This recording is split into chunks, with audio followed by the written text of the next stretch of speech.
कहानी की शुरुआत एक सुनसान सड़क से होती है जहां लीसा बीच रोड पर लेटी हुई है। सामने से एक कार तेजी से उसकी तरफ आ रही है, लेकिन कुछ सेकंड तक वह अपनी जगह से नहीं हटती। जैसे जैसे हेडलाइट्स करीब आती है, मौत का डर उसके इरादे पर भारी पड़ने लगता है। आखिरी पल में वह उठती है और सड़क के किनारे चली जाती है। कार उसके पास आकर रुकती है। अंदर बैठा एडम विंडो नीचे करके पूछता है कि क्या वह ठीक है। लीसा कहती है कि उसे कुछ नहीं हुआ। एडम बताता है कि इस सुनसान इलाके से शहर काफी दूर है, इसलिए वह चाहे तो उसे लिफ्ट दे सकता है। लीसा कुछ देर सोचती है और फिर कार में बैठ जाती है। उसकी हालत देखकर साफ है कि वह अंदर से पूरी तरह टूट चुकी है। आज उसकी बेटी नीना का जन्मदिन है, लेकिन नीना अब इस दुनिया में नहीं है। बेटी की मौत के बाद लीसा ने लगभग जीना छोड़ दिया है। सफर के दौरान एडम उससे पूछता है कि वह इस सुनसान रोड पर अकेली क्या कर रही थी। लीसा पहले बात टालने की कोशिश करती है, लेकिन फिर नीना का जिक्र करती है। वह बताती है कि आज उसकी बेटी का बर्थडे है और इसी वजह से उसे उसकी बहुत याद आ रही है। एडम समझ जाता है कि लीसा सड़क के बीच क्यों लेटी थी। वह उससे पूछता है कि क्या वह मरना चाहती थी।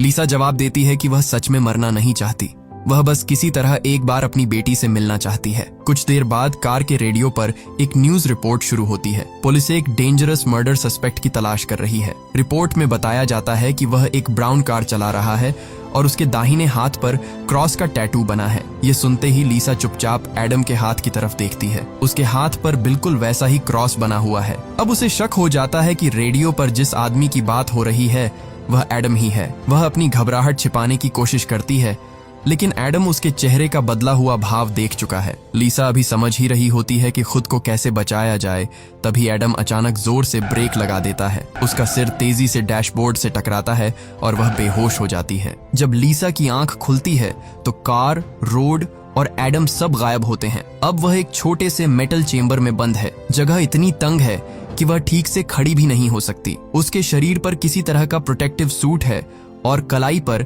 एक मजबूत इलेक्ट्रॉनिक ब्रेसलेट बंधा हुआ है। वह ब्रेसलेट को खींचकर निकालने की कोशिश करती है, लेकिन वह मजबूती से उसकी कलाई से जुड़ा है। लीसा मदद के लिए चिल्लाती है और मेटल वॉल्स पर हाथ मारती है, लेकिन कोई जवाब नहीं मिलता। वह चेंबर का हर कोना जांचती है। सूट में कोई पॉकेट या टूल नहीं है। ब्रेसलेट की स्क्रीन भी बंद है। काफी देर तक कुछ नहीं होता। लीसा थक कर एक तरफ बैठ जाती है। तभी सामने की मेटल वॉल अपने आप खुलती है और उसके पीछे एक बेहद संकरी टनल दिखाई देती है। टनल के दूसरे छोर से हल्की रोशनी आ रही है। लीसा उसके अंदर चली जाती है। जैसे ही उसका पूरा शरीर टनल में पहुंचता है, पीछे का दरवाजा बंद हो जाता है। उसी समय उसकी कलाई पर बंधा ब्रेसलेट एक्टिवेट हो जाता है और स्क्रीन पर 11 मिनट का काउंटडाउन शुरू हो जाता है। लीसा को नहीं पता कि टाइमर किस चीज के लिए चल रहा है, लेकिन उसकी आवाज और तेजी से घटते नंबर साफ बता रहे हैं कि समय खत्म होने से पहले उसे आगे पहुंचना होगा। वह हाथों और घुटनों के बल रेंगते हुए रोशनी की तरफ बढ़ने लगती है। कुछ दूरी तय करने के बाद सामने वाला रास्ता बंद होने लगता है। वह तेजी से वहां पहुंचने की कोशिश करती है, लेकिन मुख्य ओपनिंग उसके पहुंचने से पहले ही पूरी तरह सील हो जाती है। अब बगल में एक और रास्ता दिखाई देता है, लेकिन वह पहले से भी ज्यादा पतला है। पीछे लौटने का रास्ता बंद है, इसीलिए लीसा शरीर को मोड़कर किसी तरह उस संकरी जगह में घुसती है। टनल की वॉल्स दोनों तरफ से उसके शरीर से टकरा रही हैं। कई बार उसका सूट मेटल में फंसता है, लेकिन वह खुद को छुड़ाकर आगे बढ़ती रहती है। कुछ दूरी के बाद रास्ता थोड़ा खुलता है और उसके सामने 2 लेवल्स दिखाई देते हैं। एक रास्ता ऊपर से जा रहा है और दूसरा नीचे से। उसे समझ नहीं आता कि सही रास्ता कौन सा है, इसीलिए वह ऊपर वाला सेक्शन चुनती है। जैसे ही वह आगे बढ़ती है, नीचे का मेटल फ्लोर धीरे धीरे ऊपर उठने लगता है। अगर वह समय रहते बाहर नहीं निकली तो पूरा सेक्शन उसे बीच में क्रश कर देगा। लीसा अपने हाथों और घुटनों के सहारे तेजी से आगे बढ़ती है। ऊपर और नीचे की प्लेट्स लगातार करीब आ रही है। आखिरी पल में उसका हाथ टनल के दूसरे छोर तक पहुंच जाता है। वह सामने की एज पकड़कर पूरी ताकत से खुद को बाहर खींचती है और प्लेट्स बंद होने से ठीक पहले दूसरी तरफ निकल जाती है। कुछ पल के लिए वह वहीं पड़ी सांस लेती रहती है, लेकिन ब्रेसलेट की आवाज उसे याद दिलाती है कि आधा समय बीत चुका है। वह फिर आगे बढ़ती है। थोड़ी दूरी पर उसे टनल के बीच एक पुरानी सड़ी गली बॉडी दिखाई देती है। उस इंसान की कलाई पर भी वैसा ही इलेक्ट्रॉनिक डिवाइस बंधा हुआ है। अब लीसा को पता चलता है कि वह इस मेज में आने वाली पहली इंसान नहीं है। उससे पहले भी कोई यहाँ से निकलने की कोशिश कर चुका था, लेकिन वह सुरक्षित जगह तक नहीं पहुंच पाया। वह बॉडी को किनारे करती है और आगे रेंगने लगती है। अचानक सामने हेवी मेटल बार्स गिरकर रास्ता रोक देती है। उसी समय दोनों तरफ की वॉल से कई हीटिंग पाइप्स बाहर निकलने लगते हैं। लीसा बार्स को धक्का देती है, लेकिन वे अपनी जगह से हिलते तक नहीं। ब्रेसलेट का टाइमर तेजी से खत्म हो रहा है और पाइप्स लगातार गर्म होते जा रहे हैं। तभी उसके पीछे की वॉल का एक छोटा हिस्सा खुलता है। वह तुरंत उल्टा रेंगते हुए उस कंपार्टमेंट में घुस जाती है। उसके अंदर पहुंचते ही सामने एक ट्रांसपेरेंट डोर बंद हो जाता है। टाइमर 0 पर पहुंचते ही हीटिंग पाइप से तेज आग निकलती है और पूरी टनल कुछ ही सेकंड में लपटों से भर जाती है। लीसा सेफ कंपार्टमेंट के अंदर बैठी सब कुछ देखती रहती है। अगर वह कुछ सेकंड और बाहर रहती तो जिंदा जल जाती। कुछ देर बाद आग बंद हो जाती है और पाइप्स वापस वॉल्स के अंदर चले जाते हैं। ट्रांसपेरेंट डोर खुलता है, लेकिन लीसा बाहर आने की हिम्मत नहीं करती। तभी कंपार्टमेंट की पीछे वाली वॉल आगे बढ़ने लगती है और उसे जबरन वापस टनल में धकेल देती है। उसके बाहर आते ही ब्रेसलेट पर फिर से 11 मिनट का काउंटडाउन शुरू हो जाता है। इस बार टनल की सीलिंग नीचे आने लगती है और उसके शरीर के बिल्कुल करीब रुकती है। ऊपर और नीचे के बीच केवल इतनी जगह बची है कि वह पीठ के बल लेटकर धीरे धीरे आगे खिसक सके। लीसा कुछ देर वहीं पड़ी रहती है। हर नया रास्ता पिछले रास्ते से ज्यादा खतरनाक है और उसे नहीं पता कि आगे कौन सा ट्रैप इंतजार कर रहा है, लेकिन टाइमर की आवाज साफ कर देती है कि वहां रुकना भी सुरक्षित नहीं है। तंग पैसेज खत्म होते ही लीसा पानी से भरे एक चेंबर में पहुंचती है। लगातार रेंगने के कारण उसका गला सूख चुका है। वह नीचे झुककर थोड़ा पानी पीती है, लेकिन आगे जाने के लिए उसे इसी टैंक के अंदर उतरना होगा। वह एक गहरी सांस लेकर पानी में चली जाती है। अंदर पूरा अंधेरा है। तभी टैंक के ऊपरी हिस्से में एक हैच खुलता है। लीसा पूरी ताकत लगाकर वहां तक तैरती है और उसके अंदर से बाहर निकल आती है। बाहर पहुंचते ही वह जोर जोर से सांस लेने लगती है। लगातार ट्रैप्स और संकरी टनल्स से गुजरने के कारण उसका शरीर पूरी तरह थक चुका है। घुटनों और कोहनियों पर सूट भी कई जगह से घिस गया है। वह कुछ देर वहीं रुकती है और थकान की वजह से उसकी आंख लग जाती है। कुछ समय बाद किसी आदमी की चीख सुनकर वह अचानक जाग जाती है। आवाज काफी दूर से आ रही है, जैसे कई मेटल वॉल्स के पीछे कोई मदद मांग रहा हो। लीसा आवाज लगाकर पूछती है कि वहां कौन है, लेकिन सामने से कोई साफ जवाब नहीं मिलता। उसे केवल किसी आदमी की टूटी फूटी आवाज और मदद की पुकार सुनाई देती है। अब उसे पता चलता है कि इस मेज में वह अकेली नहीं है। किसी दूसरे इंसान की मौजूदगी से उसे थोड़ी उम्मीद मिलती है और वह आवाज की दिशा में आगे बढ़ने लगती है। वह सावधानी से रेंग रही होती है, तभी उसके ठीक नीचे का मेटल पैनल अचानक खुल जाता है। उसके अंदर एक गहरा पिट है जो तेज एसिड से भरा हुआ है। लीसा समय रहते दोनों किनारे पकड़ लेती है और उसमें गिरने से बच जाती है। यह पता लगाने के लिए कि लिक्विड कितना डेंजरस है,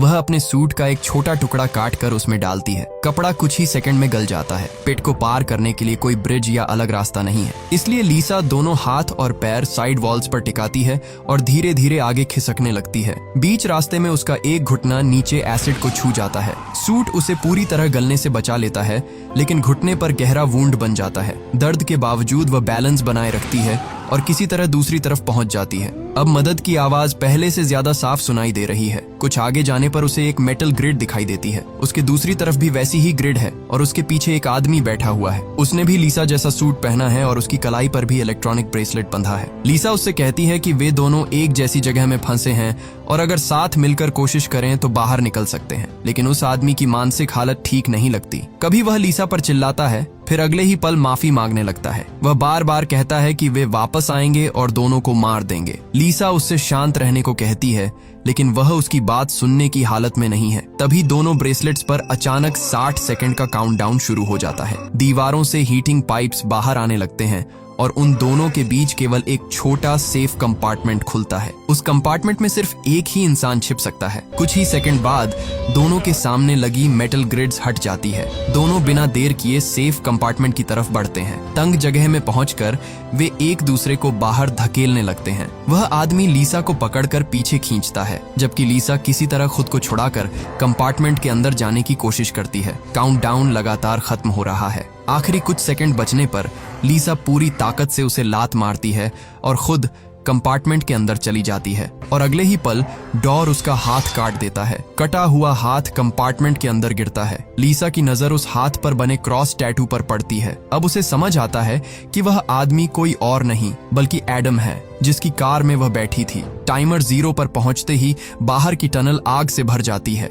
आग बंद होने के बाद हीटिंग पाइप्स वापस दीवारों में चले जाते हैं। तभी कंपार्टमेंट के एक छोटे पैसेज से स्कल जैसी शक्ल वाला मैकेनिकल क्रीचर बाहर आता है। लीसा पहले उससे डरकर पीछे हटती है, लेकिन वह उस पर हमला नहीं करता। उसके अंदर से छोटे टूल्स बाहर आते हैं और एसिड से जले हुए घुटने का इलाज करने लगते हैं। टूल लीसा के सूट से कनेक्ट हो जाता है। कनेक्शन होते ही लीसा के दिमाग में कार वाली घटना की टूटी हुई मेमोरीज लौटने लगती है। अब उसे याद आता है कि रेडियो पर सस्पेक्ट की खबर सुनने के बाद उसने एडम के हाथ पर क्रॉस टैटू देख लिया था। जब एडम को पता चला कि लीसा उसकी सच्चाई जान चुकी है तो उसने उस पर हमला कर दिया। दोनों के बीच झड़प हुई और एडम ने नाइफ से लीसा के शरीर पर वार कर दिया। इसके बाद उसने उसे रोड के किनारे फेंक दिया। घायल हालत में जमीन पर पड़ी लीसा ने आसमान से नीचे आती एक तेज सफेद रोशनी देखी थी। इसके बाद उसकी मेमोरी खत्म हो जाती है। इस फ्लैशबैक से यह पूरी तरह साफ नहीं होता कि एडम के हमले में लीसा की मौत हो गई थी या उस सफेद रोशनी ने उसे जिंदा अवस्था में वहां से उठा लिया था। लेकिन एक बात तय है कि यह मेज किसी साधारण इंसान की बनाई हुई जगह नहीं है। मैकेनिकल क्रीचर उसका इलाज पूरा करके वापस चला जाता है। लीसा को अब लगता है कि यह जगह उसे तुरंत मारना नहीं चाहती। हर ट्रैप में उसे बचने का एक मौका दिया जाता है। अगर वह सही समय पर सेफ जोन तक पहुंच जाए तो क्रीचर उसके वुंड्स भी ठीक कर देता है। कंपार्टमेंट से बाहर आने पर एडम का कटा हुआ हाथ अभी भी वहीं पड़ा है। लीसा उसे गौर से देखती है और ब्रेसलेट के नीचे स्किन पर बने कुछ सिंबल्स नोटिस करती है। वह उनका मतलब समझने की कोशिश करती है, लेकिन उसी समय सामने से एक तेजी से घूमता हुआ ब्लेड उसकी तरफ आने लगता है। लीसा तुरंत पीछे हटती है और ऊपर खुले एक छोटे पैसेज में चढ़ जाती है। वह चुपचाप आगे बढ़ रही होती है। तभी ऊपर से किसी चीज के घिसटने की आवाज सुनाई देती है। कुछ ही देर में एक हैच खुलता है और वहां से एक भयानक जला हुआ क्रीचर नीचे उतरता है। उसका शरीर इंसान जैसा है, लेकिन पूरी स्किन जल चुकी है। उसकी आंखें सफेद हैं और एक हाथ गायब है। कटा हुआ हाथ देखकर लीसा समझ जाती है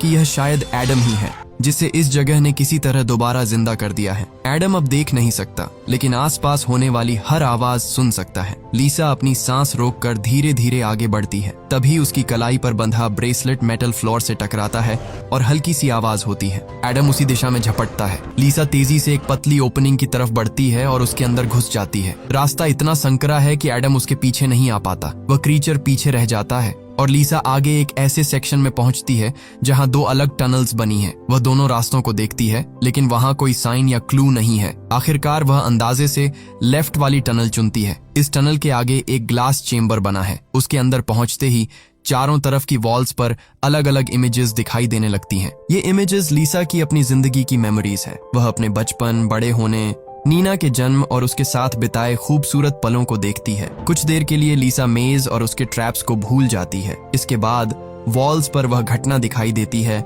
जिसमें नीना विंडो से नीचे गिर गई थी। इस एक्सीडेंट के बाद से लीसा खुद को बेटी की मौत का जिम्मेदार मानती आ रही है। उसे लगता है कि मां होने के बावजूद वह नीना को बचा नहीं पाई। यही गिल्ट धीरे धीरे उसकी पूरी जिंदगी पर हावी हो गया और आखिरकार वह उस सुनसान रोड पर अपनी जान देने के लिए लेट गई। ये चेंबर किसी फिजिकल ट्रैप की तरह नहीं है। ये लीसा की मेमोरीज और उसके सबसे गहरे दुख को उसके सामने ला रहा है। वह इन्हीं इमेजेस को देख रही होती है। तभी सीलिंग के रास्ते जला हुआ एडम फिर उसके पीछे आ जाता है। लीसा तुरंत दूसरे पैसेज में घुसकर वहां से निकल जाती है। कुछ दूर जाने के बाद उसे टनल के एंड पर नीला आसमान दिखाई देता है। पहली बार उसे लगता है कि शायद बाहर निकलने का रास्ता सामने है, लेकिन उसके और उस रोशनी के बीच शार्प वायर्स का एक लंबा जाल है। उसी समय ब्रेसलेट पर 60 सेकंड का काउंटडाउन शुरू हो जाता है और हीटिंग पाइप्स भी बाहर आने लगते हैं। लीसा बिना समय गंवाए वायर्स के नीचे से निकलना शुरू करती है। कई शार्प वायर्स उसके सूट को काटते हुए स्किन में घुस जाते हैं। उसकी पीठ से खून बहने लगता है, लेकिन सामने दिखाई दे रहे आसमान की वजह से वह आगे बढ़ती रहती है। जैसे ही टाइमर 0 के करीब पहुंचता है, हीट बढ़ने लगती है। लीसा आखिरी हिस्से तक पहुंचने वाली होती है। तभी उसके नीचे का हैच खुलता है। वह नीचे बने एक चेंबर में गिरती है और बेहोश हो जाती है। जब उसकी आंख खुलती है तो वह खुद को फिर उसी शुरुआती मेटल चेंबर में पाती है। इसका मतलब अब तक उसने जितनी भी कोशिश की उससे वह मेज से बाहर नहीं निकल पाई। लीसा पूरी तरह निराश होकर वॉल के पास बैठ जाती है। उसे एडम के हाथ पर बने सिंबल्स याद आते हैं। वह अपने वुंड से निकल रहे खून की मदद से वही शेप्स दीवार पर बनाने लगती है। शायद उसे लगता है कि अगर वह यहाँ मर गई तो उसके बाद आने वाला इंसान इन निशानों को देखकर कोई क्लू समझ सकेगा। कुछ देर बाद वही मैकेनिकल क्रीचर दोबारा उसका इलाज करने आता है, लेकिन इस बार लीसा उसे रोक देती है। वह कहती है कि वह फिर से इन टनल्स में नहीं जाना चाहती और अब इस दर्द को खत्म करना चाहती है। क्रीचर के अंदर से इंजेक्शन जैसा एक टूल बाहर आता है। ऐसा लगता है कि वह लीसा की इच्छा के अनुसार उसकी जिंदगी खत्म करने वाला है। लीसा वॉल पर बनाए सिंबल्स को देखती है और निराश होकर उन्हें मिटाने लगती है, लेकिन आधे मिटे हुए शेप्स को देखकर उसे अचानक महसूस होता है कि ये रैंडम सिंबल्स नहीं हैं, वे एरोज जैसे दिखाई दे रहे हैं। कुछ एरोज लेफ्ट की तरफ इशारा कर रहे हैं और कुछ राइट की तरफ। अब लीसा को समझ आता है कि ये मेज के अलग अलग जंक्शंस पर सही डायरेक्शन बताते हैं। वह तुरंत क्रीचर को रोकती है और उसे अपना इलाज पूरा करने देती है। वुंड्स ठीक होने के बाद लीसा एक बार फिर टनल में जाती है। इस बार वह पहले से गुजरे ट्रैप्स को पहचानती है, इसलिए बिना हर जगह रुके आगे बढ़ती रहती है। वह क्रशिंग सेक्शन और वाटर चेंबर को पार करती है। इसके बाद एसिड पिट के पास पहुंचकर अपने ब्रेसलेट को एसिड में डाल देती है। एसिड में जाते ही इलेक्ट्रॉनिक डिवाइस गलने लगता है और कुछ ही देर में उसकी कलाई से अलग हो जाता है। ब्रेसलेट के नीचे लीसा की स्किन पर भी वैसे ही सिंबल्स बने हुए हैं जैसे एडम के हाथ पर थे। अब लीसा के पास मेज का सही रूट मौजूद है। जिस जंक्शन पर उसने पहली बार अंदाजे से लेफ्ट टनल चुनी थी, उसकी कलाई पर बने सिंबल्स उसे राइट जाने का संकेत देते हैं। अगले मोड़ पर उसे लेफ्ट जाना है और उसके बाद हर जंक्शन पर अलग डायरेक्शन चुननी है। वह सिंबल्स का क्रम याद रखते हुए आगे बढ़ती है। तभी पीछे से जले हुए एडम के घिसटने की आवाज आने लगती है। वह फिर उसका पीछा कर रहा है। लीसा जानती है कि एडम देख नहीं सकता और केवल आवाज के सहारे उसे ढूंढ रहा है। उसे गुमराह करने के लिए वह इलेक्ट्रॉनिक ब्रेसलेट एक दूसरी टनल में फेंक देती है और खुद पास की एक छोटी ओपनिंग में छिप जाती है। उसके दूर जाते ही लीसा अपनी कलाई पर बने सिंबल्स दोबारा देखती है। तभी उसे पता चलता है कि जिस रास्ते में उसने ब्रेसलेट फेंका है वही मेज का सही रास्ता भी है। अब उसे मजबूरी में एडम के पीछे उसी टनल में जाना होगा। वह बिना आवाज किए धीरे धीरे अंदर बढ़ती है। यह जगह बाकी मेटल टनल्स से बिल्कुल अलग है। इसकी वॉल्स नरम और गीली है, जैसे वह किसी मशीन के अंदर नहीं बल्कि किसी विशाल जीव के शरीर में रेंग रही हो। थोड़ा आगे जाने पर उसे अपना ब्रेसलेट फ्लोर पर पड़ा दिखाई देता है। एडम भी उसी जगह आसपास घूम रहा है और किसी आवाज का इंतजार कर रहा है। लीसा धीरे से आगे बढ़ती है और बिना कोई आवाज किए ब्रेसलेट उठा लेती है, लेकिन जैसे ही डिवाइस उसके हाथ में आता है उस पर अलार्म बज उठता है। आवाज सुनते ही एडम उसकी तरफ झपटता है। लीसा तुरंत वापस मुड़ती है और सेफ कंपार्टमेंट की तरफ तेजी से बढ़ने लगती है। एडम भी उसके पीछे आ रहा है। ट्रांसपेरेंट ग्लास बंद हो जाता है और एडम बाहर रह जाता है। लीसा को लगता है कि कुछ ही सेकंड में हीटिंग पाइप्स से आग निकलेगी और एडम दोबारा जल जाएगा, लेकिन इस बार पाइप्स बिना आग छोड़े ही वापस वॉल्स में चले जाते हैं। कंपार्टमेंट का ग्लास खुलते ही एडम अंदर घुसकर लीसा पर हमला कर देता है। तंग जगह में दोनों के बीच लड़ाई शुरू हो जाती है। एडम लीसा को पकड़ने की कोशिश करता है। वह एडम को नीचे गिराती है और उसका सिर मेटल फ्लोर पर दबाकर रखती है। उसी समय कंपार्टमेंट की पीछे वाली वॉल धीरे धीरे आगे बढ़ने लगती है और एडम का सिर दोनों मेटल सरफेसेस के बीच कुचल जाता है। लीसा कुछ सेकंड वहीं रुककर यह देखती है कि वह दोबारा उठ तो नहीं रहा। जब एडम में कोई हलचल नहीं होती तो वह आगे की तरफ बढ़ जाती है। कुछ दूरी के बाद वह मेज के आखिरी जंक्शन पर पहुंचती है। उसकी कलाई पर बने सिंबल्स के मुताबिक उसे राइट टनल में जाना चाहिए, लेकिन तभी दूसरी तरफ से एक छोटी लड़की बाहर आती है। लीसा उसे देखते ही रुक जाती है क्योंकि वह लड़की बिल्कुल नीना जैसी दिखाई दे रही है। वह कई सालों से अपनी बेटी को दोबारा देखने की इच्छा में जी रही थी। नीना का यह रूप उसे अपने पास रुकने के लिए कहता है, लेकिन लीसा जानती है कि उसका सही रास्ता दूसरी टनल में है। वह नीना से कहती है कि वह उससे हमेशा प्यार करती रहेगी, लेकिन अब उसे आगे बढ़ना होगा। नीना उसे गले लगाती है और बताती है कि उसे अपनी माँ पर गर्व है। इसके बाद उसका रूप धीरे धीरे गायब हो जाता है। लीसा आंखों में आंसू लिए राइट टनल में चली जाती है। कुछ आगे बढ़ने पर उसे फिर दूर नीला आसमान दिखाई देता है। इस बार उसके और एग्जिट के बीच 3 विशाल मेटल ब्लेड्स लगातार ऊपर नीचे चल रहे हैं। इन ब्लेड्स को पार करने का कोई दूसरा रास्ता नहीं है। लीसा कुछ समय तक उनके मूवमेंट को ध्यान से देखती है। पहला ब्लेड लगभग 4 सेकंड के अंतर पर नीचे गिर रहा है। जैसे ही वह ऊपर जाता है, लीसा तेजी से उसके नीचे से निकलकर दूसरी तरफ पहुंच जाती है। अब उसके सामने दूसरा ब्लेड है जो लगभग 3 सेकंड के अंतर पर गिर रहा है। वह उसकी टाइमिंग भी समझती है और सही मौका मिलते ही उसे पार कर लेती है। आखिरी ब्लेड सबसे तेज है। वह हर 2 सेकंड में नीचे गिर रहा है और उसे पार करने के लिए बहुत कम समय मिल रहा है। लीसा कुछ देर अपनी सांस संभालती है। फिर जैसे ही ब्लेड ऊपर जाता है, वह पूरी ताकत से आगे छलांग लगा देती है। उसका शरीर दूसरी तरफ पहुंच जाता है, लेकिन उसका एक पैर ब्लेड की चपेट में आ जाता है और कटकर अलग हो जाता है। दर्द से लीसा वहीं गिर जाती है। उसके शरीर से तेजी से खून निकल रहा है, मगर एग्जिट अब कुछ ही दूरी पर है। वह अपने हाथों के सहारे खुद को आगे खींचती है। आखिरकार वह नीले आसमान के बिल्कुल करीब पहुंच जाती है। वह आसमान असली नहीं है। उसके सामने एक स्क्रीन लगी हुई है जिस पर खुले नीले आसमान का वीडियो चल रहा है। ब्रेसलेट का टाइमर खत्म होने वाला है। वॉल्स से हीटिंग पाइप्स बाहर आने लगते हैं, लेकिन अब लीसा में भागने या किसी सेफ कंपार्टमेंट को ढूंढने की ताकत नहीं बची है। वह स्क्रीन के पास बैठ जाती है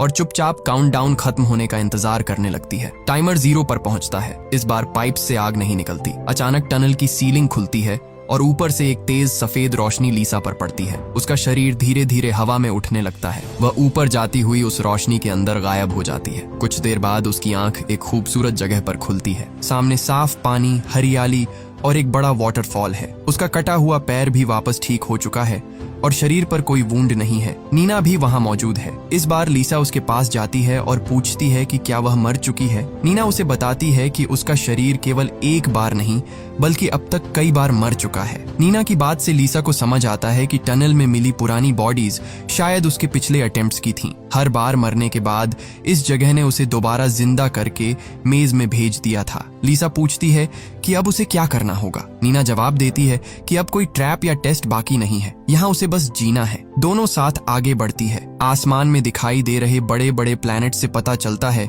कि यह जगह अर्थ नहीं बल्कि कोई दूसरी दुनिया है। शायद इसी दुनिया के जीव लीसा को मेज में बार बार टेस्ट कर रहे थे, लेकिन अब उसकी परीक्षा खत्म हो चुकी है। इसी के साथ यह कहानी खत्म हो जाती है।